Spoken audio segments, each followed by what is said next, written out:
ಎಲ್ಲರಿಗೂ ನಮಸ್ಕಾರ ಸ್ನೇಹಿತರೆ. ಇವತ್ತಿನ ಈ ವಿಡಿಯೋದಲ್ಲಿ 12 ರಾಶಿಗಳಲ್ಲಿ ಈ ಒಂದು ರಾಶಿಯವರಿಗೆ ದೇವರ ಅನುಗ್ರಹ ತುಂಬಾನೇ ಇರುತ್ತದೆ. ಈ 12 ರಾಶಿಗಳಲ್ಲಿಯೇ ಅತ್ಯಂತ ಬಲಶಾಲಿಯಾದ ರಾಶಿ ಮತ್ತು ಈ ರಾಶಿಯವರ ಜೀವನ ಶೈಲಿ, ಆಚಾರ ವಿಚಾರಗಳು ಈ ರಾಶಿಯವರ ಜೀವನದಲ್ಲಿ ಅದೃಷ್ಟ ಎನ್ನುವುದು ಇವರ ಜೊತೆಯಲ್ಲಿಯೇ ಇರುತ್ತದೆ. ಹಾಗಾದ್ರೆ ಆ ರಾಶಿ ಯಾವುದು ಎಂದು ತಿಳಿಯೋಣ ಬನ್ನಿ. ತುಲಾ ರಾಶಿಯವರಿಗೆ ಆ ಭಗವಂತ ಕೊಟ್ಟಿರುವಂತಹ ಅದೃಷ್ಟ ವರಗಳ ಬಗ್ಗೆ ಇವತ್ತಿನ ವಿಡಿಯೋದಲ್ಲಿ ನೋಡೋಣ. ಹಾಗೂ ತುಲಾ ರಾಶಿಯವರ ಅದೃಷ್ಟ ಯೋಗಗಳು ಯಾವುವು ಎಂದು ತಿಳಿದುಕೊಳ್ಳೋಣ. ಅದಕ್ಕೂ ಮುಂಚೆ ನೀವು ನಮ್ಮ ಚಾನಲ್ಗೆ ಸಬ್ಸ್ಕ್ರೈಬ್ ಆಗಿಲ್ಲ ಅಂದ್ರೆ ಈಗಲೇ ಸಬ್ಸ್ಕ್ರೈಬ್ ಆಗಿ, ಹಾಗೆ ವಿಡಿಯೋಗೆ ಲೈಕ್ ಮಾಡಿ, ವಿಡಿಯೋನ ಸ್ಕಿಪ್ ಮಾಡದೆ ಕೊನೆ ತನಕ ನೋಡಿ. ಹೌದು ಸ್ನೇಹಿತರೆ, ತುಲಾ ರಾಶಿಯವರಿಗೆ ಆ ದೇವರು ಕೊಟ್ಟಿರುವಂತಹ ಅದೃಷ್ಟ ವರಗಳು ಯಾವುವು ಅಂತ ನೋಡೋದಾದ್ರೆ, ತುಲಾ ರಾಶಿಯವರ ಅಧಿಪತಿ ಬಂದು ಶುಕ್ರ. ತುಲಾ ರಾಶಿಯವರಿಗೆ ಅಧಿಪತಿ ಶುಕ್ರ. ಹಾಗಾಗಿ ತುಲಾ ರಾಶಿಯವರು ಎಷ್ಟು ಬೇಕೋ ಅಷ್ಟೇ ಮಾತನಾಡ್ತಾರೆ. ತುಲಾ ರಾಶಿಯವರು ಹೆಚ್ಚು ಮಾತನಾಡುವಂತಹ ವ್ಯಕ್ತಿಗಳೆಲ್ಲ. ಉಪಯೋಗಕ್ಕೆ ಬಾರದ ಮಾತುಗಳಿಂದ ಆದಷ್ಟು ದೂರವಿರ್ತಾರೆ. ಯಾರ ಹತ್ರ ಹೇಗಿರಬೇಕು, ಯಾರ ಹತ್ರ ಎಷ್ಟು ಮಾತಾಡಬೇಕು ಅಷ್ಟೇ ಮಾತನಾಡ್ತಾರೆ. ಹಲವು ವಿಚಾರಗಳ ಬಗ್ಗೆ ಚೆನ್ನಾಗಿ ತಿಳಿದುಕೊಂಡಿರುವಂತಹ ವ್ಯಕ್ತಿಗಳಾಗಿರ್ತಾರೆ. ತುಲಾರಾಶಿಯವರು ಯಾವುದೇ ಕೆಲಸವನ್ನಾದರೂ ಬಹಳ ಅಚ್ಚುಕಟ್ಟಾಗಿ ನಿರ್ವಹಿಸ್ತಾರೆ ಎಂದೇ ಹೇಳಬಹುದು. ತುಲಾರಾಶಿಯವರು ಈ ರಾಶಿಗೆ ಸೇರಿದವರು. ನೋಡೋದಕ್ಕೆ ತುಂಬಾ ಸುಂದರವಾಗಿ ಕಾಣಿಸಬೇಕು ಅಂತ ಅವರ ಮನಸ್ಸಿನಲ್ಲಿ ಅಂದ್ಕೊಳ್ತಾರೆ. ಆದ್ರೆ ದೇವರೇ ಕೊಟ್ಟಿರುವ ಹಾಗೆ ಈ ರಾಶಿಯ ಜನರು ನಿಜಕ್ಕೂ ನೋಡಲು ತುಂಬಾ ಆಕರ್ಷಕವಾಗಿ ಹಾಗೂ ಸುಂದರವಾಗಿ ಕಾಣ್ತಾರೆ. ತುಲಾರಾಶಿಯವರು 100ಕ್ಕೆ 90 ಭಾಗ ಇಂತಹ ಗುಣಗಳನ್ನ ಹೊಂದಿರ್ತಾರೆ. ತುಲಾ ರಾಶಿಯ ಜನರು ಬೇರೆ ಯಾರಿಗೂ ಮೋಸ ಮಾಡಲು ಬಯಸೋದಿಲ್ಲ. ನಿಜಕ್ಕೂ ಈ ರಾಶಿಯವರು ಶ್ರಮಜೀವಿಗಳು. ತುಲಾ ರಾಶಿಯ ಜನರು ಬೇರೆಯವರಿಂದ ಮೋಸ ಹೋಗ್ತಾರೆ. ಯಾಕಂದ್ರೆ ಈ ರಾಶಿಯವರು ನಂಬಿಕೆಗೆ ಹೆಸರಾದವರು. ಮೋಸ ಮಾಡಿದ ವ್ಯಕ್ತಿಗಳಿಗೆ ಒಳ್ಳೆಯದನ್ನೇ ಬಯಸುವಂತಹ ಒಳ್ಳೆಯ ಹೃದಯ ಉಳ್ಳವರು ಈ ತುಲಾ ರಾಶಿಗೆ ಸೇರುತ್ತಾರೆ.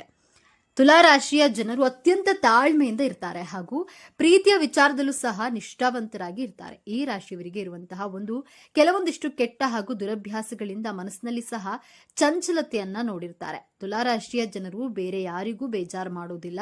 ಬೇರೆ ಯಾರಾದ್ರೂ ಮೋಸ ಮಾಡಿದಲ್ಲಿ ಅವರಿಗೂ ಸಹ ನೋವನ್ನ ಕೊಡೋದಿಲ್ಲ. ಈ ರಾಶಿಯ ಜನರು ಯಾರನ್ನಾದ್ರೂ ಬಹುಬೇಗ ನಂಬ್ತಾರೆ. ನಂಬಿಕೆ ವಿಚಾರದಲ್ಲಿ ಹಣವನ್ನ ಕಳೆದುಕೊಳ್ತಾರೆ. ತುಲಾ ರಾಶಿಯ ಜನರು ಯಾವುದೇ ವಿಚಾರವಿರಲಿ, ಇವರ ಮಾತಿನ ಶೈಲಿ ಚಾಕುವಿಗಿಂತ ಹರಿತವಾಗಿರುತ್ತದೆ. ಇದನ್ನ ಸಹಿಸದೆ ಸ್ನೇಹಿತರು ಇವರಿಂದ ದೂರವಾಗ್ತಾರೆ. ಸತ್ಯತೆ ತಿಳಿಯದೆ ಇವರನ್ನ ದೂರ ಮಾಡಿಕೊಂಡು ಕೊನೆಗೆ ಪಶ್ಚಾತ್ತಾಪವನ್ನ ಪಡ್ತಾರೆ. ಇನ್ನು ಶುಕ್ರನ ಕಾರಣದಿಂದಾಗಿ ಈ ರಾಶಿಯವರು ಯಾವುದಾದ್ರೂ ಒಂದು ಕಲೆಯಲ್ಲಿ ಕಲೆಗಾರರಾಗಿರ್ತಾರೆ ಎಂದೇ ಹೇಳಬಹುದು. ಕಲೆ ಅನ್ನೋದು ಈ ರಾಶಿಯ ಅಧಿಪತಿಯಿಂದ ಶುಕ್ರ ಆಗಿರೋದ್ರಿಂದ ಇವರಿಗೆ ಕಲೆ ಅನ್ನುವಂಥದ್ದು ಹುಟ್ಟುತ್ತಲೇ ರಕ್ತದಿಂದಲೇ ಬಂದಿರ್ತದೆ. ಯಾವುದೇ ಒಂದು ವಿಷಯವನ್ನ ಕಲಿಯಬೇಕು ಅಂದ್ಕೊಂಡ್ರೆ ಅದು ಎಷ್ಟೇ ಕಷ್ಟವಾದ್ರೂ ಕಲಿತು ಗುರಿ ಮುಟ್ಟುತ್ತಾರೆ. ಇನ್ನು ಕುಟುಂಬದ ಮೇಲೆ ತುಲಾ ರಾಶಿಯವರಿಗೆ ಸುಮಧುರ ಪ್ರೀತಿ, ನಂಬಿಕೆ, ಆಸಕ್ತಿ ಜಾಸ್ತಿ ಇರ್ತದೆ. ಯಾಕಂದ್ರೆ ಕಷ್ಟಪಟ್ಟು ದುಡಿದ ಹಣದಲ್ಲಿ ಜೀವನ ನಡೆಸುವಂತಹ ಇವರ ಕುಟುಂಬನ ಅವರು ತುಂಬಾ ಚೆನ್ನಾಗಿ ನೋಡ್ಕೊಳ್ತಾರೆ. ಹೆಂಡತಿ ಗಂಡನ ಸಂಬಂಧನೇ ಆಗಿರಬಹುದು, ಮಕ್ಕಳೇ ಆಗಿರಬಹುದು, ಕುಟುಂಬದ ಯಾರೇ ಸದಸ್ಯರಾಗಿರ್ಲಿ ಇವರ ಬಗ್ಗೆ ಹಾಗೂ ಕುಟುಂಬದ ಬಗ್ಗೆ ಅವರು ಹೆಚ್ಚಿನ ಕಾಳಜಿಯನ್ನು ವಹಿಸ್ತಾರೆ. ಅವರ ಕುಟುಂಬಕ್ಕೆ ಏನಾದರೂ ತೊಂದರೆ ಆದ್ರೆ ಅವರು ಸಹಿಸಿಕೊಳ್ಳೋದಿಲ್ಲ. ಯಾಕಂದ್ರೆ ಸ್ವಾಭಿಮಾನದಿಂದ ಬದುಕ್ತಾರೆ. ಹಾಗಾಗಿ ಇವರು ಯಾರೊಬ್ಬರ ವಿಷಯಕ್ಕೂ ತಲೆ ಹಾಕೋದಿಲ್ಲ. ಇವರ ವಿಷಯಕ್ಕೆ ಯಾರಾದ್ರೂ ಬಂದ್ರೆ ಸುಮ್ಮನೆ ಬಿಡೋದಿಲ್ಲ. ಹಾಗಾಗಿ ಇವರ ಕುಟುಂಬಕ್ಕೆ ಯಾರಾದ್ರೂ ತೊಂದರೆ ಕೊಟ್ರೆ ಯಾವುದೇ ಕಾರಣಕ್ಕೂ ಕೂಡ ಅವರು ಸಹಿಸಿಕೊಳ್ಳೋಕೆ ಸಾಧ್ಯನೇ ಇಲ್ಲ ಅಂತಾನೆ ಹೇಳಬಹುದು. ಈ ರೀತಿಯಾಗಿ ಗುಣಲಕ್ಷಣಗಳನ್ನ ತುಲಾರಾಶಿಯವರು ಹೊಂದಿರ್ತಾರೆ. ತುಲಾರಾಶಿಯವರು ಯಾವ ರೀತಿ ಇರ್ತಾರೆ ಎಂದು ನೋಡೋದಾದ್ರೆ, ಅವರಿಗೆ ಏನೇ ಅನಿಸಿದ್ರು ಸಹ ಸ್ಟ್ರೈಟ್ ಫಾರ್ವರ್ಡ್ ಆಗಿ ಹೇಳ್ತಾರೆ. ಮುಖಕ್ಕೆ ಒಡೆದ ರೀತಿಯಲ್ಲಿ ಹೇಳ್ತಾರೆ, ನೇರವಾಗಿ ಹೇಳ್ಬಿಡ್ತಾರೆ. ಈ ರೀತಿಯಾಗಿ ಇವರ ಮಾತಿನಲ್ಲಿ ತೂಕವಿರುತ್ತದೆ. ತುಲಾರಾಶಿಯವರಿಗೆ 6th ಸೆನ್ಸ್ ಎನ್ನುವುದು ಚೆನ್ನಾಗಿ ಕೆಲಸ ಮಾಡುತ್ತೆ. ಇವರು ಯಾರಿಗಾದ್ರೂ ನಿನ್ನ ಜೀವನದಲ್ಲಿ ಇದೇ ತರ ನಡೀತಿದೆ, ಇದೇ ತರ ಆಗಬೇಕು ಎಂದು ಅನ್ಕೊಂಡಿದ್ಯಾ ಅನ್ನೋದನ್ನ ನೇರವಾಗಿ ಇವರು ವಿಚಾರವನ್ನ ಇದ್ದ ಹಾಗೆ ಹೇಳಿದ್ರೆ ಕೆಲವೊಬ್ಬರಿಗೆ ಇವರ ಮಾತನಾಡೋ ಮಾತು ತಕ್ಷಣಕ್ಕೆ ಇಷ್ಟ ಆಗೋದಿಲ್ಲ. ಆದ್ರೆ ಇವರ ಗೆಳೆತನವನ್ನ ಎಲ್ಲರೂ ಸಹ ಇಷ್ಟಪಡ್ತಾರೆ. ಯಾಕಂದ್ರೆ ತುಲಾ ರಾಶಿಯವರ ಮನಸ್ಸು ತುಂಬಾ ಮಗುವಿನಂತಹ ಮನಸ್ಸಾಗಿರುತ್ತೆ. ಈ ರಾಶಿಯವರು ಶಕ್ತಿಗಿಂತ ಯುಕ್ತಿ ಮೇಲೆ ಎಂದು ತಿಳಿದಿರ್ತಾರೆ. ತುಲಾ ರಾಶಿಯವರಿಗೆ ಎಂದಿಗೂ ಸಹ ಯಾರಿಗೂ ಸಹ ಹೊರೆಯಾಗೋದಿಲ್ಲ. ಸಮಸ್ಯೆ ಏನೇ ಇರಲಿ ಅದನ್ನ ಆರಾಮಾಗಿ ಬಗೆಹರಿಸ್ತಾರೆ. ಅವರ ಜೀವನ ನೋಡಿಕೊಂಡು ಬಹಳ ಅಚ್ಚುಕಟ್ಟಾಗಿ ಒಳ್ಳೆಯ ಜೀವನವನ್ನ ನಡೆಸ್ತಾರೆ. ತುಲಾ ರಾಶಿಯವರು ಬೇರೆಯವರನ್ನ ಯಾವುದೇ ವಿಚಾರದಲ್ಲಿ ಅವರನ್ನ ಬೆಳೆಸುವ ವಿಶೇಷ ಗುಣವನ್ನ ಹೊಂದಿರ್ತಾರೆ. ಬೇರೆಯವರು ಬೆಳೆದ್ರೆ ಖುಷಿ ಪಡ್ತಾರೆ. ಆದ್ರೆ ಎಂದಿಗೂ ಕೆಟ್ಟದ್ದು ಮಾತ್ರ ಬಯಸೋದಿಲ್ಲ. ತುಲಾ ರಾಶಿಯವರು ಇಂಡಿಪೆಂಡೆಂಟ್ ಆಗಿ ಬದುಕಬೇಕು ಎಂದು ಬಯಸ್ತಾರೆ ಎಂದೇ ಹೇಳಬಹುದು. ಇನ್ನ ತಮ್ಮ ಕೆಲಸವನ್ನ ತಾವೇ ಮಾಡಿಕೊಳ್ಬೇಕೆನ್ನುವಂತಹ ಮನೋಭಾವವನ್ನ ಹೊಂದಿರ್ತಾರೆ. ಇವರು ಯಾರಿಗೂ ಹೆದರೋದಿಲ್ಲ. ಇನ್ನು ಶತ್ರುಗಳ ಕಾಟ ಅನ್ನೋದು ತುಲಾ ರಾಶಿಯವರಿಗೆ ತುಂಬಾನೇ ಇರುತ್ತದೆ ಎಂದು ಹೇಳಬಹುದು. ಇವರು ಎಷ್ಟೇ ನನ್ನ ಪಾಡಿಗೆ ನಾನು ಇರಬೇಕು ಅಂತ ಅಂದ್ಕೊಂಡ್ರು ಸಹ, ಯಾರ ಸಹವಾಸಕ್ಕೂ ಹೋಗಬಾರದು ಅಂತ ಅನ್ಕೊಂಡ್ರು ಸಹ ಅವರ ಸಹವಾಸಕ್ಕೆ ಬರುವವರೇ ಜಾಸ್ತಿ. ಇವರಿಗೆ ತೊಂದರೆ ಕೊಡಲು ಬರುವವರೇ ಜಾಸ್ತಿ ಆಗಿರ್ತಾರೆ. ಎಲ್ಲವನ್ನ ತಿಳಿದುಕೊಂಡಿದ್ದಾರೆ. ನಮ್ಮ ಮಾತಿಗೆ ಬೆಲೆ ಇಲ್ಲದ ರೀತಿಯಲ್ಲಿ ಮಾತನಾಡ್ತಾರೆ. ತುಂಬಾ ದೊಡ್ಡವನಾಗ್ಬಿಡ್ತಾನೆ, ಹೀಗೆ ಬಿಟ್ರೆ ಚೆನ್ನಾಗಿ ಉದ್ಧಾರ ಆಗ್ತಾನೆ ಎನ್ನುವಂತಹ ಮನೋಭಾವವನ್ನ ಹೊಂದಿರುವ ಅವಿವೇಕಿಗಳು ಇವರಿಗೆ ತೊಂದರೆ ಕೊಡಬೇಕು, ಇವರನ್ನ ನೋಯಿಸಬೇಕೆಂದು ಕೆಟ್ಟದಾಗಿ ಇವರನ್ನ ಬಿಂಬಿಸ್ತಾರೆ. ಅವರ ಬಗ್ಗೆ ಇಲ್ಲ ಸಲ್ಲದ ವಿಚಾರಗಳನ್ನ ಬಿಂಬಿಸಿ ಪ್ರಚಾರ ಮಾಡ್ತಾರೆ. ಇವರು ಅವರ ಪಾಡಿಗೆ ಅವರು ಇದ್ರೂ ಸಹ ಇವರಿಗೆ ತೊಂದರೆ ಅನ್ನೋದು ತಪ್ಪೋದೇ ಇಲ್ಲ. ಇವರ ಏಳಿಗೆಯನ್ನ ಸಹಿಸೋದಿಲ್ಲ. ಅಷ್ಟೊಂದು ಹಿತಶತ್ರುಗಳು ಬಹಿರಂಗವಾಗಿ ಶತ್ರುಗಳೇ ಆಗಿರ್ತಾರೆ. ಈ ರಾಶಿಯವರಿಗೆ ಮುಂದೆ ನಗುತ್ತಾ ಹಿಂದೆ ಬೆನ್ನಿಗೆ ಚೂರಿ ಹಾಕ್ತಾ ಇರ್ತಾರೆ. ಇವರಿಗೆ ಯಾವ ರೀತಿಯಲ್ಲೂ ನೆಮ್ಮದಿಯಿಂದ ಇರೋಕೆ ಬಿಡಲ್ಲ. ಶತ್ರುಗಳ ಕಾಟ ಅನ್ನೋದು ಜಾಸ್ತಿನೇ ಇರುತ್ತದೆ. ನಿಮ್ಮ ಅಭಿವೃದ್ಧಿ, ನಿಮ್ಮ ಏಳಿಗೆಯನ್ನ ನೋಡಿದ್ರೆ ಏನೋ ಅವನು ಈ ರೀತಿಯಾಗಿ ಬೆಳೀತಾ ಇದ್ದಾನೆ, ಅನುಕೂಲವಾಗಿದ್ದಾನೆ, ಇನ್ಮುಂದೆ ಅವನು ಚೆನ್ನಾಗಿರಬಾರ್ದು, ಅವನಿಗೆ ಏನಾದ್ರೂ ಒಂದು ತೊಂದರೆ ಕೊಡಬೇಕು, ಇವನ್ನ ಹಾಳು ಮಾಡಬೇಕು, ಇವನನ್ನ ಕೆಳಗಡೆ ಬೀಳಿಸಬೇಕು ಎಂದು ಯೋಚನೆ ಮಾಡುವಂತಹ ಜನಗಳೇ ನಿಮ್ಮ ಸುತ್ತಮುತ್ತ ಇರ್ತಾರೆ. ಆದರೆ ಅದು ನಿಮಗೂ ಸಹ ಗೊತ್ತಿರುತ್ತೆ. ಇನ್ನು ಏನು ಮಾಡೋದು, ನೀವು ಫ್ರೆಂಡ್ಶಿಪ್ಗೆ ಬೆಲೆ ಕೊಡ್ತೀರಾ, ಸಂಬಂಧಗಳಿಗೂ ಸಹ ಬೆಲೆ ಕೊಡ್ತೀರಾ. ಆದ್ರೆ ನೀವು ಅಂತಹ ವ್ಯಕ್ತಿಗಳಿಂದ ಸ್ವಲ್ಪ ದೂರ ಇರೋದನ್ನ ಕಲ್ತ್ಕೊಳ್ಬೇಕಾಗತ್ತೆ. ಸಂಬಂಧಗಳಿಂದ ದೂರ ಇದ್ದಷ್ಟು ನಿಮ್ಮ ಜೀವನ ಸುಖಮಯವಾಗಿರುತ್ತದೆ. ಒಂದು ವೇಳೆ ನೀವೇನಾದ್ರೂ ಮನಸ್ಸು ಮಾಡಿದ್ರೆ ಶತ್ರುಗಳು ದಿಕ್ಕಾಪಾಲಾಗಿ ಓಡಲು ಶುರು ಮಾಡ್ತಾರೆ. ನೀವೇನಾದ್ರೂ ಅವರನ್ನ ಶಪಿಸಿದ್ರೆ ಶತ್ರುಗಳು ನಾಶವಾಗೋದ್ರಲ್ಲಿ ಎರಡು ಮಾತಿಲ್ಲ. ನಿಮ್ಮ ಹಿಂದೆ ಯಾರು ಏನೇ ಮಾಡಿದ್ರು ಅದು ಲೆಕ್ಕಕ್ಕೆ ಬರೋದಿಲ್ಲ. ಅವರಿಗೆ ಚೆನ್ನಾಗಿ ಗೊತ್ತಿರುತ್ತೆ ನಿಮ್ಮ ಬಗ್ಗೆ ಮುಂದೆ ಹೋದರೆ ಯಾವುದೇ ಕಾರಣಕ್ಕೂ ಬಿಡೋದಿಲ್ಲವೆಂದು. ಹಾಗಾಗಿ ಶತ್ರುಗಳ ಬಗ್ಗೆ ನೀವು ಹೆಚ್ಚಾಗಿ ತಲೆ ಕೆಡಿಸ್ಕೊಳ್ಳೋದಿಲ್ಲ. ಇನ್ನ ತುಲಾ ರಾಶಿಯವರು ಹೆಚ್ಚು ಕೆಲಸ ಮಾಡಿ, ನಾನು ಸಂಪಾದನೆ ಮಾಡಿ ಒಂದು ದೊಡ್ಡ ಮನೆಯನ್ನ ತೆಗೆದುಕೊಳ್ಬೇಕು, ಕಾರ್ ತೆಗೆದುಕೊಳ್ಬೇಕು, ಇಂಡಿಪೆಂಡೆಂಟ್ ಆಗಿ ಬದುಕಬೇಕು, ನನ್ನ ಕುಟುಂಬ ಚೆನ್ನಾಗಿ ನೋಡ್ಕೊಳ್ಬೇಕು ಎಂದು ಬಯಸ್ತಾ ಇರ್ತಾರೆ. ಈ ಹಾಳು ಮಾಡುವ ಜನಗಳ ಸಹವಾಸದಿಂದ ಇಷ್ಟೊಂದು ಒಳ್ಳೆಯದಾದ್ರೂ ಒಂದು ಸಣ್ಣ ಪುಟ್ಟ ತಪ್ಪುಗಳು, ಕಷ್ಟಗಳು ನಿಮಗೆ ಒಂದಲ್ಲ ಒಂದು ಬರ್ತಾನೆ ಇರುತ್ತೆ ಎಂದು ಹೇಳಬಹುದು. ಇನ್ನು ಹೊಟ್ಟೆ ಹುರ್ಕೊಳ್ಳೋರು ಜನನೇ ಜಾಸ್ತಿ ನಿಮ್ಮನ್ನ ನೋಡಿ, ಅದರಲ್ಲೂ ನಿಮ್ಮ ಜೊತೆಗಿರುವಂತಹ ಮತ್ತು ನಿಮ್ಮ ಸಂಬಂಧಿಕರ ಜನಗಳೇ ನಿಮ್ಮನ್ನ ನೋಡಿ ಹೊಟ್ಟೆ ಹುರ್ಕೊಳ್ತಾರೆ ಎಂದು ಹೇಳಬಹುದು. ಇನ್ನು ತುಲಾರಾಶಿಯು ಇರುವಂತಹ ವ್ಯಕ್ತಿಗಳಿಗೆ ತೊಂದರೆ ಅನ್ನೋದು ಇದ್ರೂ ಅದು ಕೆಲಸ ಮಾಡಲ್ಲ. ನಿಮಗೆ ಕಾಟ ಕೊಡೋರು ನಿಮಗೆ ಜೊತೆಗೆ ಇರ್ತಾರೆ. ಶತ್ರುಗಳು ಅಂದ್ರೆ ಜಾಸ್ತಿನೇ ಅಕ್ಕಪಕ್ಕದವರೇ ಆಗಿರ್ತಾರೆ. ಹಿತಶತ್ರುಗಳು ಅಂದ್ರೆ ನಿಮ್ಮ ಸಂಬಂಧಿಕರೇ ಆಗಿರ್ತಾರೆ. ನಿಮ್ಮ ದಾರಿಗೆ ಅಡ್ಡಗಾಲು ಹಾಕೋರೆ ತುಂಬಾ ಜನ ಇರ್ತಾರೆ ಎಂದು ಹೇಳಬಹುದು. ನೀವೇನಾದ್ರೂ ಒಂದು ವ್ಯವಹಾರನ ಶುರು ಮಾಡಬೇಕು, ನಾನು ಚೆನ್ನಾಗಿರ್ಬೇಕು, ನನ್ನ ಜೀವನದಲ್ಲಿ ಒಂದು ಎತ್ತರಕ್ಕೆ ಬೆಳಿಬೇಕು ಎಂದು ಮನಸ್ಸಿನಲ್ಲಿ ಅಂದುಕೊಂಡು ಅದನ್ನ ಕೆಲವರಿಗೆ ಶೇರ್ ಮಾಡ್ಕೊಳ್ತೀರಾ. ಆಗ ಅವರು ಅದನ್ನ ತಪ್ಪಿಸೋಕೆ ಯೋಚನೆಗಳ ಮೇಲೆ ಯೋಚನೆಗಳನ್ನ ಮಾಡ್ತಾ ಇರ್ತಾರೆ. ಯಾಕಂದ್ರೆ ನೀವು ಬೆಳೆದು ಬಿಟ್ಟಿರ್ತಾರಲ್ಲ, ಹಾಗಾಗಿ ನಿಮ್ಮ ಪ್ರಯತ್ನ ತಪ್ಪಿಸೋಕೆ ಇದನ್ನ ಮಾಡಬೇಡ, ಅದನ್ನ ಮಾಡಬೇಡ, ಈ ತರ ಮಾಡಬೇಡ, ಇದು ಸರಿಯಲ್ಲ, ಮುಂದೆ ನಿನಗೆ ಈ ತರ ತೊಂದರೆ ಆಗುತ್ತೆ, ಲಾಸ್ ಆಗ್ತೀಯಾ, ಹಾಳಾಗಿ ಬಿಡ್ತೀಯಾ ಅಂತ ಹೇಳಿಕೊಡೋರೇ ಜಾಸ್ತಿ. ಆದ್ರೆ ನಿಮಗೆ ಅನ್ಸುತ್ತೆ ಅವರ ಮಾತೆಲ್ಲ ಕೇಳಬಾರ್ದು ಅಂತ. ಆದ್ರೂ ಒಂದು ಕಡೆ ಏನೋ ಅನ್ಸುತ್ತೆ, ಅಯ್ಯೋ ಫ್ರೆಂಡ್ಸ್ ಅಲ್ವಾ, ಎಲ್ಲ ನಮಗೆ ಒಳ್ಳೇದನ್ನೇ ಬಯಸ್ತಾರೆ, ಒಳ್ಳೇದನ್ನೇ ಹೇಳ್ತಾರೆ ಅಂದ್ಕೊಳ್ತೀರಾ. ನಮ್ಮ ರಿಲೇಟಿವ್ಸ್ ಅಲ್ವಾ ಒಳ್ಳೇದನ್ನೇ ಹೇಳ್ತಾರೆ ಅಂತ ನೀವು ಅವರ ಮಾತುಗಳನ್ನ ಕೇಳೋದಕ್ಕೆ ಜಾಸ್ತಿ ಮಾಡ್ತೀರಾ. ಆದ್ರೆ ಯಾವುದೇ ಕಾರಣಕ್ಕೂ ಇಂತಹ ಮಾತುಗಳನ್ನ ಕೇಳಲೇಬೇಡಿ. ಯಾವುದೇ ಒಂದು ಡಿಸಿಷನ್ ಇದ್ರೂ ನಿಮ್ಮ ಸ್ವಂತವಾಗಿ ತೆಗೆದುಕೊಳ್ಳೋದ್ರಿಂದ ನೀವು ಯಶಸ್ಸನ್ನಾದ್ರೂ ಪಡೆದುಕೊಳ್ತೀರಾ. ಸ್ವಲ್ಪ ಫೇಲ್ಯೂರ್ ಆದ್ರೂ ಸಹ ದೇವರನ್ನ ನಂಬಿ ಕೆಲಸ ಮುಂದುವರಿಸಿ. ಕಷ್ಟ ಬಂತು ಅಂತ ಎಲ್ಲಾನು ಬಿಟ್ಬಿಟ್ಟು ಕೂತ್ಕೊಂಡ್ರೆ ಆಗುತ್ತಾ?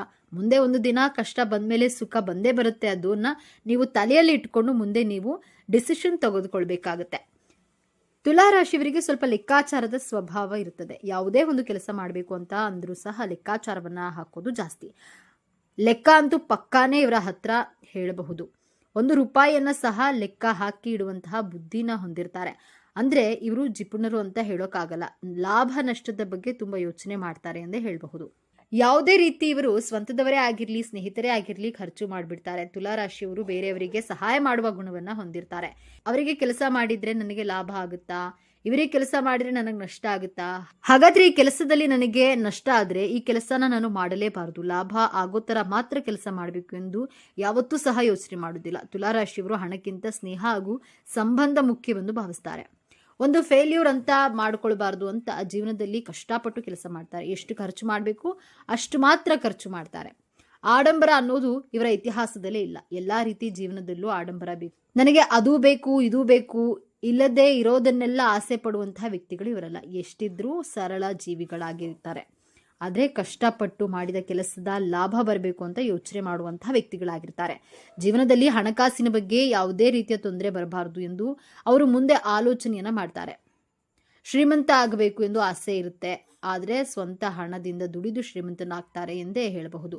ಎಲ್ಲವನ್ನ ಯೋಚನೆ ಮಾಡಿ ಇವರು ಸಮಾನವಾಗಿ ಬ್ಯಾಲೆನ್ಸ್ ಮಾಡುವಂತಹ ಸಾಮರ್ಥ್ಯವನ್ನು ಹೊಂದಿರ್ತಾರೆ. 12 ರಾಶಿಗಳಲ್ಲಿ ತುಲಾ ರಾಶಿಯವರಿಗೆ ಮಾತ್ರ ಭಗವಂತ ಹುಟ್ಟಿನಿಂದಲೇ ಇಂತಹ ವರಗಳನ್ನು ಕೊಟ್ಟಿರ್ತಾನೆ ಎಂದೇ ಹೇಳಬಹುದು. ಅಂದರೆ ಲೆಕ್ಕಾಚಾರದಲ್ಲಿ ಪಕ್ಕ ಇರೋದ್ರಿಂದ ಕಷ್ಟನೇ ಇರಲಿ, ಸುಖನೇ ಇರಲಿ, ಎಂತಹ ದುಃಖನೇ ಇರಲಿ, ಯಾವುದನ್ನೇ ಆಗಲಿ, ಸಂಪತ್ತೇ ಬರಲಿ, ಅಭಿವೃದ್ಧಿನೇ ಆಗಲಿ, ಎಲ್ಲವನ್ನ ಸಹ ಸರಿಸಮಾನವಾಗಿ ಬ್ಯಾಲೆನ್ಸ್ ಮಾಡುವಂತಹ ಗುಣವನ್ನು ತುಲಾ ರಾಶಿಯವರು ಹೊಂದಿರ್ತಾರೆ. ಇನ್ನು ಈ ರಾಶಿಯವರಿಗೆ ಕುಟುಂಬವನ್ನ ಯಾವ ರೀತಿ ಚೆನ್ನಾಗಿ ನೋಡ್ಕೊಳ್ಬೇಕು, ಮಕ್ಕಳಿಗೆ ಎಷ್ಟು ಟೈಮ್ ಕೊಡಬೇಕು, ಹಾಗೆ ಕೆಲಸಕ್ಕೆ ಎಷ್ಟು ಟೈಮ್ ಕೊಡಬೇಕು ಎನ್ನುವ ವಿಷಯವನ್ನ ಚೆನ್ನಾಗಿ ಪರ್ಫೆಕ್ಟ್ ಆಗಿ ಬ್ಯಾಲೆನ್ಸ್ಡ್ ಮಾಡಿಕೊಂಡು ಇವರ ಜೀವನವನ್ನು ನಡೆಸಿಕೊಂಡು ಹೋಗ್ತಾರೆ ಎಂದು ಹೇಳಬಹುದು. ಇನ್ನು 12 ರಾಶಿಗಳಲ್ಲಿ ತುಲಾ ರಾಶಿಯವರಿಗೆ ಮಾತ್ರ ಈ ರೀತಿಯಾದ ಒಂದು ಉತ್ತಮವಾದ ಮತ್ತು ವಿಶೇಷವಾದ ಗುಣ ಇರೋದ್ರಿಂದ ತುಲಾ ರಾಶಿಯವರು ಮಿಸ್ ಮಾಡದೆ ಈ ಒಂದು ಸಕ್ಸಸ್ನ ಪಡೆದುಕೊಳ್ತಾರೆ ಎಂದು ಹೇಳಬಹುದು. ಆದರೆ ವಿಶೇಷವಾಗಿ ತುಲಾ ರಾಶಿಯವರು 90% ಜನರು ಸಕ್ಸಸ್ ಕಾಣ್ತಾರೆ. ಉಳಿದ 10% ಜನರು ತುಲಾ ರಾಶಿಯವರಿಗೆ ತಂದೆ ತಾಯಿ ಹೇಳುವಂತಹ ಮಾತನ್ನ ಎಲ್ಲ ನೀಟಾಗಿ ಕೇಳ್ತಾರೆ, ಮತ್ತೆ ತುಂಬಾ ಪ್ರೀತಿ ಮಾಡ್ತಾರೆ, ತಾಯಿಗೆ ಬಹಳನೇ ತುಂಬಾ ಒಂದು ಬೆಲೆಯನ್ನ ಕೊಡ್ತಾರೆ ಮತ್ತು ಗೌರವ ಕೊಡ್ತಾರೆ. ಆದ್ರೆ ಇವರು ತಂದೆ ತಾಯಿಯ ಮೇಲೆ ತುಂಬಾ ಡಿಪೆಂಡ್ ಆಗಿರಲ್ಲ ಅಂತಾನೆ ಹೇಳಬಹುದು. ಇವರು ಅಪ್ಪ ಅಮ್ಮನ್ನ ತುಂಬಾ ಚೆನ್ನಾಗಿ ನೋಡ್ಕೊಳ್ಬೇಕು, ಕುಟುಂಬವನ್ನ ಚೆನ್ನಾಗಿ ನೋಡ್ಕೊಳ್ಬೇಕು ಅಂತ ಆಸೆ ಪಡುವಂತಹ ವ್ಯಕ್ತಿಗಳಾಗಿರ್ತಾರೆ. ಆದ್ರೆ ಕೆಲವರಿಗೆ ತಂದೆ ತಾಯಿಯ ಪ್ರೀತಿಯೇ ಸಿಗೋದಿಲ್ಲ.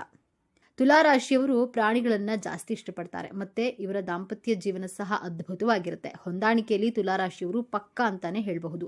ಹೊಂದಾಣಿಕೆ ಅನ್ನೋದು ತುಲಾ ರಾಶಿಯವರು ದಂಪತಿಗಳಲ್ಲಿ ತುಂಬಾನೇ ಹೆಚ್ಚಾಗಿರುತ್ತೆ ಎಂದೇ ಹೇಳಬಹುದು. ಇನ್ನು ತುಲಾ ರಾಶಿಯವರು ಯಾವುದೇ ರೀತಿಯ ಮನಸ್ತಾಪ ಬಂದರೂ ಸಹ ಅದನ್ನ ತುಂಬಾ ಹೊತ್ತು ಮನಸ್ಸಿನಲ್ಲಿ ಇಟ್ಕೊಳ್ಳೋದಿಲ್ಲ, ಅಲ್ಲಲ್ಲೇ ಕ್ಲಿಯರ್ ಮಾಡಿಕೊಂಡು ಜೀವನವನ್ನ ಮುಂದೆ ಸಾಗಿಸುವಂತಹ ವ್ಯಕ್ತಿಗಳಾಗಿರ್ತಾರೆ. ನೋಡಿರಲ್ಲ ವೀಕ್ಷಕರೇ, ತುಲಾ ರಾಶಿಯವರಿಗೆ ಹುಟ್ಟಿನಿಂದಲೇ ದೇವರು ಕೊಟ್ಟಂತಹ ಅದೃಷ್ಟ ವರಗಳು ಯಾವ್ಯಾವು ಎಂದು ನಿಮಗೆ ಸಹ ತಿಳಿದಿದೆ. ಈ ಒಂದು ವಿಡಿಯೋ, ಈ ಒಂದು ಮಾಹಿತಿ ನಿಮಗೆ ಇಷ್ಟವಾಗಿದೆ ಎಂದು ನಾನು ಭಾವಿಸ್ತಾ ಇದ್ದೇನೆ. ನೀವು ಸಹ ತುಲಾ ರಾಶಿಯವರಾಗಿದ್ದರೆ ಓಂ ನಮಃ ಶಿವಾಯ ಎಂದು ಕಮೆಂಟ್ ಮಾಡಿ. ಈ ವಿಡಿಯೋಗೆ ಒಂದು ಲೈಕ್ ಕೊಟ್ಟು ತಪ್ಪದೇ ನಮ್ಮ ಚಾನೆಲ್ನ ಸಬ್ಸ್ಕ್ರೈಬ್ ಮಾಡಿಕೊಳ್ಳಿ. ಹಾಗೆ 12 ರಾಶಿಗಳಲ್ಲಿ 7ನೇ ರಾಶಿ ತುಲಾ. ಈ ರಾಶಿಯ ಅಧಿಪತಿ ಶುಕ್ರ. ಈ ಚಿಹ್ನೆಯಲ್ಲಿ ಗಾಳಿಯ ಅಂಶವು ಹೆಚ್ಚು ಪ್ರಮುಖವಾಗಿದೆ. ಇದು ಚಲಿಸಬಲ್ಲ ಚಿಹ್ನೆ. ಈ ರಾಶಿಯಲ್ಲಿ ಶನಿಯು ಉತ್ಕೃಷ್ಟನಾಗಿರ್ತಾನೆ ಮತ್ತು ಸೂರ್ಯನು ದುರ್ಬಲನಾಗಿರ್ತಾನೆ. ತುಲಾರಾಶಿಯಲ್ಲಿ ಜನಿಸಿದವರು ಬಹಳ ಮಹತ್ವಾಕಾಂಕ್ಷೆಯುಳ್ಳವರು ಮತ್ತು ತಮ್ಮ ಮಹತ್ವಾಕಾಂಕ್ಷೆಗಳನ್ನು ಸಾಧಿಸಲು ಸಾಧ್ಯವಿರುವ ಎಲ್ಲಾ ಪ್ರಯತ್ನಗಳನ್ನು ಮಾಡ್ತಾರೆ. ಅವರು ಉತ್ತಮ ಕೇಳುಗರು, ಆದರೆ ಅಂತಿಮವಾಗಿ ಅವರ ಮನಸ್ಸಿನ ಧ್ವನಿಯನ್ನೇ ಕೇಳ್ತಾರೆ. ಅವರು ನಿಷ್ಪಕ್ಷಪಾತ ಮತ್ತು ಸಮಚಿತ್ತದಿಂದ ಕೂಡಿರ್ತಾರೆ. ಅವರು ಸ್ವತಂತ್ರ ಸಿದ್ಧಾಂತವನ್ನು ಹೊಂದಿರ್ತಾರೆ ಮತ್ತು ಯಾರ ಅಡಿಯಲ್ಲಿಯೂ ಕೆಲಸ ಮಾಡಲು ಇಷ್ಟಪಡುವುದಿಲ್ಲ. ಪ್ರೀತಿಗಿಂತ ಜೊತೆಗಿರುವಂತಹ ಸ್ನೇಹ ಚಂದ, ಕಾಣುವ ಕನಸಿಗಿಂತ ಕಾಣದಿರುವ ಕಲ್ಪನೆ ಚಂದ, ಬರೆಯುವ ಬರಹಕ್ಕಿಂತ ಅಳಿಸಲಾಗದ ನೆನಪು ಚಂದ. ಇಷ್ಟು ಸಮಯದಿಂದ ಪರಿಚಯವಿದ್ದೀರಿ ಎನ್ನುವುದು ಗೆಳೆತನವಲ್ಲ, ಎಷ್ಟು ಚೆನ್ನಾಗಿ ಅರ್ಥ ಮಾಡ್ಕೊಂಡಿದ್ದೀರಿ ಅನ್ನೋದು ನಿಜವಾದ ಸ್ನೇಹ. ತುಲಾರಾಶಿಯ ಬಂಧುಗಳೇ, ಈ ವಿಡಿಯೋವನ್ನ ನೀವು ಈಗ ನೋಡ್ತಿದ್ರೆ ಇದು ಆಕಸ್ಮಿಕವಾಗಿ ನಿಮ್ಮ ಮುಂದೆ ಬಂದಿಲ್ಲ. ಇದು ನಿಮ್ಮ ಇಷ್ಟ ದೈವವು ನಿಮಗೆ ಕಳುಹಿಸುತ್ತಿರುವಂತಹ ದಿವ್ಯ ಸಂದೇಶ. ನಿಮ್ಮ ಜೀವನದಲ್ಲಿ ಒಂದು ದೊಡ್ಡ ಕಾಂತಿ ನಡೆಯಲಿದೆ. ಇಷ್ಟು ದಿನ ಒಂಟಿಯಾಗಿ ಕುಳಿತು ಕಣ್ಣೀರು ಹಾಕಿದ್ದೀರಿ, ಅವಮಾನಗಳನ್ನು ಸಹಿಸಿದ್ದೀರಿ, ಪ್ರತಿ ರೂಪಾಯಿಗೂ ಲೆಕ್ಕ ಹಾಕುವಂತಹ ಆರ್ಥಿಕ ಸಂಕಷ್ಟವನ್ನು ಅನುಭವಿಸಿದ್ದೀರಿ ಅಲ್ವೇ? ಈ ಎಲ್ಲಾ ಕಷ್ಟಗಳಿಗೆ, ನೋವುಗಳಿಗೆ, ಅನುಮಾನಗಳಿಗೆ ಈಗ ಪ್ರತಿಫಲ ಸಿಗುವ ಸಮಯ ಬಂದಿದೆ. ನಿಮ್ಮ ಜೀವನದ ದಿಕ್ಕು ಯಶಸ್ಸಿನ ಉತ್ತುಂಗಕ್ಕೆ ಏರಲಿದೆ ಅಥವಾ ಮತ್ತೆ ಪಾತಾಳಕ್ಕೆ ಬೀಳಲಿದೆಯೇ ಅಂತ ತಿಳಿಯೋಣ. ಇದರ ಜೊತೆಗೆ ಒಂದು ಕಠಿಣ ಸವಾಲು ನಿಮ್ಮ ಮುಂದೆ ಬರಲಿದೆ. ಅದರಿಂದ ಪಾರಾಗೋದು ಹೇಗೆ ತಿಳಿಯಲು ಈ ವಿಡಿಯೋವನ್ನ ಕೊನೆಯವರೆಗೂ ನೋಡಿ. ಇದರ ಜೊತೆ ಒಂದು ಕಠಿಣ ಸವಾಲು ನಿಮ್ಮ ಮುಂದೆ ಬರಲಿದೆ, ಅದರಿಂದ ಪಾರಾಗೋದು ಹೇಗೆ ತಿಳಿಯಲು ಈ ವಿಡಿಯೋನ ಕೊನೆವರೆಗೂ ನೋಡಿ ಮತ್ತು ನಿಮ್ಮ ಜೀವನ ಬದಲಾಗಲಿ ಎಂದು ಸಂಕಲ್ಪ ಮಾಡುತ್ತಾ ತಪ್ಪದೆ ಶ್ರೀ ಮಂಜುನಾಥ ಸ್ವಾಮಿ ಎಂದು ಕಾಮೆಂಟ್ ಮಾಡಿ, ಹಾಗೆ ವಿಡಿಯೋ ಲೈಕ್ ಮಾಡಿ. ತುಲಾರಾಶಿಯ ಚಿಹ್ನೆ ತಕ್ಕಡಿ. ಇದು ಕೇವಲ ಒಂದು ಚಿಹ್ನೆಯಲ್ಲ, ಇದು ತುಲಾರಾಶಿಯವರ ಸಂಪೂರ್ಣ ಜೀವನದ ಸಾರ ತಕ್ಕಡಿಯಂತೆ. ಜೀವನದಲ್ಲಿ ಪ್ರತಿಯೊಂದು ಅಂಶದಲ್ಲೂ ಸಮತೋಲನವನ್ನ ಹುಡುಕ್ತಾರೆ. ಪ್ರೀತಿ, ದ್ವೇಷ, ಸರಿ ತಪ್ಪು, ಭಾವನೆ, ಬುದ್ಧಿ ಎಲ್ಲವನ್ನ ಅಳೆದು ತೂಗಿಯೇ ನಿರ್ಧಾರ ತೆಗೆದುಕೊಳ್ತಾರೆ. ಇದೇ ಗುಣ ಇವರನ್ನ ನ್ಯಾಯವಂತ ಮತ್ತು ನಿಷ್ಪಕ್ಷಪಾತ ವ್ಯಕ್ತಿಯನ್ನಾಗಿ ಮಾಡುತ್ತೆ. ಆದರೆ ಇದೇ ಗುಣವೇ ಅವರ ದೊಡ್ಡ ದೌರ್ಬಲ್ಯವೂ ಹೌದು. ಅದರ ಬಗ್ಗೆ ಮುಂದೆ ನೋಡೋಣ. ಈ ರಾಶಿ ಅಧಿಪತಿ ಶುಕ್ರದೇವ. ಶುಕ್ರನನ್ನ ಪ್ರೀತಿ, ಸೌಂದರ್ಯ, ಕಲೆ, ಐಷಾರಾಮಿ ಜೀವನ ಮತ್ತು ಸಂಬಂಧಗಳ ಕಾರಕ ಎಂದು ಕರೆಯಲಾಗುತ್ತೆ. ಹಾಗಾಗಿಯೇ ತುಲಾರಾಶಿಯವರಿಗೆ ಹುಟ್ಟಿನಿಂದಲೇ ಒಂದು ಆಕರ್ಷಕ ವ್ಯಕ್ತಿತ್ವ, ಕಲಾತ್ಮಕ ಹೃದಯ ಮತ್ತು ಎಲ್ಲರನ್ನ ಪ್ರೀತಿಸುವ ಗುಣ ರಕ್ತದಲ್ಲಿಯೇ ಬಂದಿರುತ್ತೆ. ಜಗಳ, ವಾದ, ಸಂಘರ್ಷವನ್ನ ಇವರು ದೂರದಿಂದಲೇ ದ್ವೇಷಿಸ್ತಾರೆ. ಶಾಂತಿ ಮತ್ತು ಸೌಹಾರ್ದತೆ ಇವರ ಜೀವನದ ಮೂಲ ಮಂತ್ರ. ಮೇಲ್ನೋಟಕ್ಕೆ ಇವರು ಸದಾ ಸಂತೋಷವಾಗಿ ಎಲ್ಲರೊಂದಿಗೆ ಬೆರೆಯುತ್ತಾ ಯಾವುದೇ ಚಿಂತೆ ಇಲ್ಲದೆ ಇರುವಂತೆ ಕಾಣ್ತಾರೆ. ಮೊದಲಿಗೆ ಇಷ್ಟು ದಿನ ನೀವು ಯಾಕೆ ಇಷ್ಟೊಂದು ಕಷ್ಟ ಅನುಭವಿಸಿದ್ದೀರಿ ಎಂದು ನೋಡೋಣ. ತುಲಾ ರಾಶಿಯವರು ನ್ಯಾಯ ಮತ್ತು ಸಮತೋಲನದ ಪ್ರತೀಕ. ಆದರೆ ಕಳೆದ ಕೆಲವು ಸಮಯದಿಂದ ವಿಶೇಷವಾಗಿ ಶನಿ ಭಗವಾನನ ಸಂಚಾರ ಮತ್ತು ರಾಹುಕೇತುಗಳ ಪ್ರಭಾವದಿಂದ ನಿಮ್ಮ ಜೀವನದ ಸಮತೋಲನವೇ ತಪ್ಪಿ ಹೋಗಿತ್ತು. ನೀವು ನಂಬಿದವರೇ ನಿಮಗೆ ಮೋಸ ಮಾಡಿದ್ರು. ನೀವು ಒಳ್ಳೆಯದು ಮಾಡಲು ಹೋದ್ರೂ ಅದು ಕೆಟ್ಟದಾಗಿ ಪರಿಣಮಿಸಿತು. ಕೈ ಹಾಕಿದ ಕೆಲಸಗಳಲ್ಲಿ ಕೇವಲ ವಿಘ್ನಗಳು, ಹಣ ಕೈಯಲ್ಲಿ ನಿಲ್ಲುತ್ತಿರಲಿಲ್ಲ, ಅನಾರೋಗ್ಯದ ಸಮಸ್ಯೆಗಳು, ಕುಟುಂಬದಲ್ಲಿ ಸಣ್ಣ ಸಣ್ಣ ವಿಷಯಗಳಿಗೂ ದೊಡ್ಡ ದೊಡ್ಡ ಜಗಳಗಳು, ಮಾನಸಿಕ ನೆಮ್ಮದಿ ಸಂಪೂರ್ಣವಾಗಿ ಹಾಳಾಗಿತ್ತು. ಇದಕ್ಕೆಲ್ಲ ಕಾರಣ ಕೇವಲ ನಿಮ್ಮ ಕೆಟ್ಟ ಸಮಯವಲ್ಲ, ಅದು ನಿಮ್ಮ ಕರ್ಮದ ಪರೀಕ್ಷೆಯಾಗಿತ್ತು. ಗ್ರಹಗಳ ಹಿಡಿತದಲ್ಲಿ ನೀವು ಅನುಭವಿಸಬೇಕಾದಂತಹ ಕಷ್ಟಗಳನ್ನು ಅನುಭವಿಸಿ ಈಗ ನೀವು ಶುದ್ಧವಾಗಿದ್ದೀರಿ. ಆ ಪರೀಕ್ಷೆಯ ಸಮಯ ಈಗ ಮುಗಿಯುತ್ತಿದೆ. ಈಗ ಗುರುಬಲದ ಕೃಪೆ ಮತ್ತು ಇತರ ಶುಭ ಗ್ರಹಗಳ ಸಂಯೋಜನೆಯಿಂದ ಮುಂದಿನ ದಿನಗಳು ನಿಮ್ಮ ಜೀವನದ ಸುವರ್ಣ ಪುಟಗಳಾಗಲಿವೆ. ಇಷ್ಟು ದಿನ ನಿಮ್ಮ ವೃತ್ತಿ ಜೀವನದಲ್ಲಿ ನೀವು ಎಷ್ಟೇ ಕಷ್ಟಪಟ್ಟರೂ ಅದಕ್ಕೆ ತಕ್ಕ ಪ್ರತಿಫಲ, ಪ್ರಶಂಸೆ ಸಿಗ್ತಿರ್ಲಿಲ್ಲ. ಕಚೇರಿಯಲ್ಲಿ ನಿಮ್ಮನ್ನ ಕಡೆಗಣಿಸಲಾಗ್ತಿತ್ತು. ಆದರೆ ಈಗ ನಿಮ್ಮ ಮೇಲಾಧಿಕಾರಿಗಳೇ ನಿಮ್ಮನ್ನ ಗುರುತಿಸುವ ಸಮಯ ಬಂದಿದೆ. ನಿಮ್ಮ ಪ್ರತಿಭೆಗೆ ತಕ್ಕ ಸ್ಥಾನಮಾನ, ಪ್ರಮೋಷನ್ ಅಥವಾ ದೊಡ್ಡ ಜವಾಬ್ದಾರಿ ನಿಮ್ಮನ್ನ ಹುಡುಕಿಕೊಂಡು ಬರಲಿದೆ. ಯಾರು ಉದ್ಯೋಗ ಬದಲಾವಣೆ ಮಾಡಬೇಕು ಎಂದು ಯೋಚಿಸ್ತಿದ್ರೋ ನಿಮಗೆ ನಿರೀಕ್ಷೆ ಮಾಡದಿರದ ಕಡೆಯಿಂದ ದೊಡ್ಡ ಸಂಬಳದ ಅದ್ಭುತವಾದ ಅವಕಾಶ ಬಾಗಿಲು ತಟ್ಟಲಿದೆ. ನಿಮ್ಮ ವೃತ್ತಿ ಜೀವನದ ಸ್ಥಿರತೆ ಎತ್ತ ಸಾಗಲಿದೆ. ನಿಮ್ಮ ಏಳಿಗೆಯನ್ನ ಕಂಡು ಸಹಿಸದವರು, ನಿಮ್ಮ ಬೆನ್ನ ಹಿಂದೆ ಮಾತನಾಡಿದವರು, ನಿಮಗೆ ಗುಂಡಿ ತೊಡಿದ ಶತ್ರುಗಳ ಆಟ ಈಗ ಮುಗಿಯಲಿದೆ. ಆ ಶತ್ರುಗಳು ಯಾರೆಂದು ನಿಮಗೆ ಸ್ಪಷ್ಟವಾಗಿ ತಿಳಿಯುತ್ತೆ. ಆದರೆ ನೀವು ಪ್ರತೀಕಾರ ತೀರಿಸಿಕೊಳ್ಳುವ ಅವಶ್ಯಕತೆ ಇರುವುದಿಲ್ಲ. ಅವರ ಕರ್ಮವೇ ಅವರಿಗೆ ಶಿಕ್ಷೆ ನೀಡುತ್ತದೆ. ನಿಮ್ಮ ಮೌನವೇ ನಿಮ್ಮ ದೊಡ್ಡ ಅಸ್ತ್ರವಾಗಲಿದೆ. ಶತ್ರುಗಳು ತಾವಾಗಿಯೇ ನಿಮ್ಮ ದಾರಿಯಿಂದ ದೂರ ಸರಿಯಲಿದ್ದಾರೆ.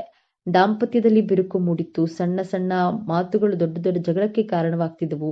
ಇಬ್ಬರ ನಡುವೆ ಅನಾವಶ್ಯಕ ಅನುಮಾನಗಳು ಮೂಡಿದವು. ಆದರೆ ಈ ಉತ್ತಮ ಸಮಯದಲ್ಲಿ ಆ ಎಲ್ಲಾ ತಪ್ಪು ತಿಳುವಳಿಕೆಗಳು ದೂರವಾಗಲಿವೆ. ನಿಮ್ಮ ಸಂಗಾತಿಯು ನಿಮ್ಮನ್ನು ಸಂಪೂರ್ಣವಾಗಿ ಅರ್ಥ ಮಾಡಿಕೊಳ್ಳುವರು. ಸಂಬಂಧದಲ್ಲಿ ಹೊಸ ಚೈತನ್ಯ ಮೂಡಲಿದೆ. ಪ್ರೀತಿ, ವಿಶ್ವಾಸ 100ರಷ್ಟು ಹೆಚ್ಚಾಗಲಿದೆ. ಅವಿವಾಹಿತರಿಗೆ ಕಂಕಣ ಭಾಗ್ಯ ಕೂಡಿ ಬಂದು ಬಹಳ ಉತ್ತಮವಾದ ಸಂಬಂಧಗಳು ನಿಶ್ಚಯವಾಗುವ ಯೋಗವಿದೆ. ನಿಮ್ಮ ಮಕ್ಕಳ ವಿದ್ಯಾಭ್ಯಾಸದ ಬಗ್ಗೆ ನಿಮಗೆ ದೊಡ್ಡ ಚಿಂತೆಯಾಗಿತ್ತು. ಅವರ ಹಠಮಾರಿತನ, ಓದಿನಲ್ಲಿ ಗಮನ ಇಲ್ಲದಿರುವುದು ನಿಮ್ಮನ್ನ ಕಾಡ್ತಿತ್ತು. ಇದೀಗ ಅವರಲ್ಲಿ ಅದ್ಭುತವಾದ ಸಕಾರಾತ್ಮಕ ಬದಲಾವಣೆಯನ್ನ ಕಾಣುವಿರಿ. ಅವರೇ ಜವಾಬ್ದಾರಿಯಿಂದ ಓದಲು ಪ್ರಾರಂಭಿಸ್ತಾರೆ, ಉತ್ತಮ ಫಲಿತಾಂಶಗಳನ್ನು ತರ್ತಾರೆ. ಇನ್ನು ಸಂತಾನ ಭಾಗ್ಯಕ್ಕೆ ಕಾಯ್ತಿದ್ದ ತುಲಾ ರಾಶಿಯ ದಂಪತಿಗಳಿಗೆ ನಿಮ್ಮ ಪ್ರಾರ್ಥನೆ ದೇವರಿಗೆ ತಲುಪಿದೆ. ಶುಭ ಸುದ್ದಿಯನ್ನ ನೀವು ಕೇಳುವ ಸಾಧ್ಯತೆ ಅತ್ಯಂತ ಪ್ರಬಲವಾಗಿದೆ.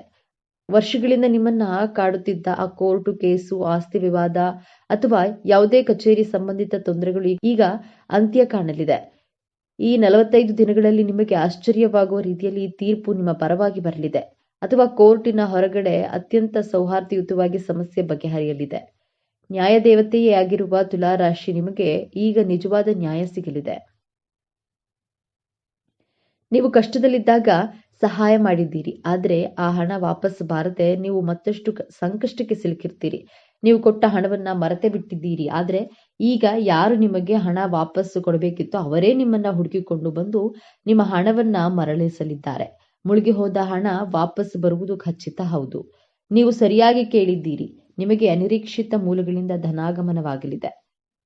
ಅದು ಪಿತ್ರಾರ್ಜಿತ ಆಸ್ತಿಯಿಂದ ಬರಬಹುದು, ಹಳೆಯ ಹೂಡಿಕೆಯಿಂದ ಮೂಲಕ ಬರಬಹುದು ಅಥವಾ ಲಾಟರಿ, ಷೇರು ಮಾರುಕಟ್ಟೆಯಿಂದಲೂ ಲಾಭವಾಗುವ ಸಾಧ್ಯತೆ ಇದೆ. ನಿಮ್ಮ ಆರ್ಥಿಕ ಮುಗ್ಗಟ್ಟು ಸಂಪೂರ್ಣವಾಗಿ ದೂರವಾಗಿ ಹಣದ ಹರಿವು ಹೆಚ್ಚಾಗಲಿದೆ. ವ್ಯಾಪಾರದಲ್ಲಿ ನಿಂತ ನೀರಾಗಿದ್ದ ಪರಿಸ್ಥಿತಿ ಈಗ ಬದಲಾಗಲಿದೆ. ಹೊಸ ಗ್ರಾಹಕರು, ಹೊಸ ಒಪ್ಪಂದಗಳು, ವ್ಯಾಪಾರ ವಿಸ್ತರಣೆಗೆ ಉತ್ತಮ ಅವಕಾಶಗಳು ನಿಮ್ಮನ್ನ ಅರಸಿ ಬರಲಿವೆ. ಲಾಭದ ಪ್ರಮಾಣ ದಿನದಿಂದ ದಿನಕ್ಕೆ ಏರಿಕೆ ಆಗೋದನ್ನ ನೀವು ಕಣ್ಣಾರೆ ಕಾಣುವಿರಿ. ನಿಮ್ಮ ವ್ಯಾಪಾರವು ಮುಂದಿನ ದಿನಗಳಲ್ಲಿ ಒಂದು ಹೊಸ ಎತ್ತರಕ್ಕೆ ತಲುಪಲಿದೆ. ಆದರೆ ಇಷ್ಟೆಲ್ಲ ಒಳ್ಳೆಯದು ನಡೆಯುವಾಗ ಒಂದು ಕಠಿಣ ಪರೀಕ್ಷೆ ಕೂಡ ನಿಮ್ಮ ಮುಂದೆ ಬರಲಿದೆ. ನೀವು ಎದುರಿಸುವಂತಹ ಅತ್ಯಂತ ಕಷ್ಟಕರ ಸಮಸ್ಯೆ ಅದು ಬೇರೇನೂ ಅಲ್ಲ, ನಿಮ್ಮ ಅತಿಯಾದ ಒಳ್ಳೆತನ ಮತ್ತು ನಂಬಿಕೆ. ಹೌದು, ನಿಮ್ಮ ಜೀವನ ಈಗ ಹಳಿಗೆ ಮರಳುತ್ತಿದೆ ಎಂದು ತಿಳಿದ ತಕ್ಷಣ ಇಷ್ಟು ದಿನ ನಿಮ್ಮಿಂದ ದೂರವಿದ್ದ, ನಿಮ್ಮನ್ನ ಅವಮಾನಿಸುತ್ತಿದ್ದ ಅಥವಾ ನಿಮಗೆ ಮೋಸ ಮಾಡಿದ ಹಳೆಯ ಸಂಬಂಧಿಕರು ಅಥವಾ ಸ್ನೇಹಿತರು ಮತ್ತೆ ನಿಮ್ಮ ಜೀವನದಲ್ಲಿ ಪ್ರವೇಶಿಸಲು ಪ್ರಯತ್ನಿಸ್ತಾರೆ. ಅವರು ನಿಮ್ಮ ಬಳಿ ಬಂದು ತುಂಬಾ ನಾಟಕೀಯವಾಗಿ ಕ್ಷಮೆ ಕೇಳಬಹುದು ಅಥವಾ ನಿಮಗೆ ಹಣದ ಸಹಾಯವನ್ನ ಕೇಳಬಹುದು. ನಿಮ್ಮ ಯಶಸ್ಸಿನಲ್ಲಿ ಪಾಲುದಾರರಾಗಲು ಪ್ರಯತ್ನಿಸಬಹುದು. ಈ ಸಮಯದಲ್ಲಿ ನಿಮ್ಮ ಮೃದು ಹೃದಯವು ಅವರನ್ನ ಮತ್ತೆ ನಂಬಲು ಪ್ರೇರೇಪಿಸುತ್ತೆ. ನೀವು ಅಯ್ಯೋ ಪಾಪ ಎಂದು ಮತ್ತೊಮ್ಮೆ ಅವರಿಗೆ ಸಹಾಯ ಮಾಡಲು ಹೋದ್ರೆ ನೀವು ಗಳಿಸಿದ ಎಲ್ಲಾ ಯಶಸ್ಸು, ಹಣ ಮತ್ತು ನೆಮ್ಮದಿ ಮತ್ತೆ ನಿಮ್ಮ ಕೈತಪ್ಪಿ ಹೋಗುವ ದೊಡ್ಡ ಅಪಾಯವಿದೆ. ಇದು ಶನಿ ಭಗವಾನನು ಕೊಡುವ ಕೊನೆಯ ಪರೀಕ್ಷೆ. ಈ ಪರೀಕ್ಷೆಯಲ್ಲಿ ಪಾರಾಗುವುದು ಹೇಗೆ? ಪರಿಹಾರ ತುಂಬಾ ಸರಳವಾಗಿದೆ. ಈ ದಿನಗಳಲ್ಲಿ ಪ್ರತಿ ಶನಿವಾರ ನಿಮ್ಮ ಮನೆಯಲ್ಲಿ ಅಥವಾ ಆಂಜನೇಯ ದೇವಸ್ಥಾನದಲ್ಲಿ ಒಂದು ಎಳ್ಳೆಣ್ಣೆ ದೀಪವನ್ನು ಹಚ್ಚಿ, ದೇವರೇ ನನಗೆ ಸಂಪತ್ತನ್ನು ಕೊಡೋದಕ್ಕಿಂತ ಹೆಚ್ಚಾಗಿ ಯಾರು ಸರಿ ಯಾರು ತಪ್ಪು ಎಂದು ಗುರುತಿಸುವ ವಿವೇಚನೆ ಮತ್ತು ಜ್ಞಾನವನ್ನು ಕೊಡು, ಕೆಟ್ಟ ಜನರಿಂದ ದೂರವಿರುವ ಧೈರ್ಯವನ್ನ ಕೊಡು ಎಂದು ಪ್ರಾರ್ಥಿಸಿಕೊಳ್ಳಿ. ನಿಮ್ಮ ಬಳಿ ಸಹಾಯ ಕೇಳಿ ಬರುವ ಹಳೆಯ ಶತ್ರುಗಳಿಗೆ ಇಲ್ಲ ಎಂದು ಹೇಳೋದನ್ನ ಕಲಿಯಿರಿ. ಈ ಒಂದು ಇಲ್ಲ ಎಂಬ ಶಬ್ದ ನಿಮ್ಮ ಮುಂದಿನ ಜೀವನವನ್ನ ಕಾಪಾಡುತ್ತೆ. ತುಲಾರಾಶಿಯವರೇ, ನೀವು ಅನುಭವಿಸಿದ ನೋವುಗಳಿಗೆ ಈಗ ಪ್ರತಿಫಲ ಸಿಗಲಿದೆ. ನೀವು ಪಾತಾಳಕ್ಕೆ ಬೀಳೋದಿಲ್ಲ, ಖಂಡಿತವಾಗಿಯೂ ಯಶಸ್ಸಿನ ಉತ್ತುಂಗಕ್ಕೆ ಏರ್ತೀರಿ. ಈ ವಿಡಿಯೋ ನಿಮಗೆ ತಲುಪಿದೆ ಅಂದ್ರೆ ಅದು ನಿಮ್ಮ ಇಷ್ಟ ದೈವದ ಸಂಕೇತ. ನಿಮ್ಮ ಒಳ್ಳೆಯ ದಿನಗಳು ಪ್ರಾರಂಭವಾಗಲಿವೆ. ಈ ದೈವಿಕ ಸಂದೇಶವನ್ನ ಸ್ವೀಕರಿಸಿ ನಿಮ್ಮ ಎಲ್ಲಾ ಕಷ್ಟಗಳು ಕರಗಿ ಹೋಗಲಿ ಎಂದು ಹಾರೈಸುತ್ತಾ, ಮರೆಯದೆ ನಿಮ್ಮ ಇಷ್ಟ ದೇವರ ಅಥವಾ ಕುಲದೇವರ ಹೆಸರನ್ನ ಕಾಮೆಂಟ್ ಮಾಡಿ. ಸರ್ವೇ ಜನೋ ಸುಖಿನೋ ಭವಂತು. ಇದೇ ತರಹದ ಜ್ಯೋತಿಷ್ಯಕ್ಕೆ ಸಂಬಂಧಪಟ್ಟಂತಹ ವಿಡಿಯೋ ನೋಡಲು ನಮ್ಮ ಚಾನೆಲ್ಗೆ ಸಬ್ಸ್ಕ್ರೈಬ್ ಆಗಿ, ಈ ವಿಡಿಯೋಗೆ ಲೈಕ್ ಮಾಡಿ, ಶೇರ್ ಮಾಡಿ.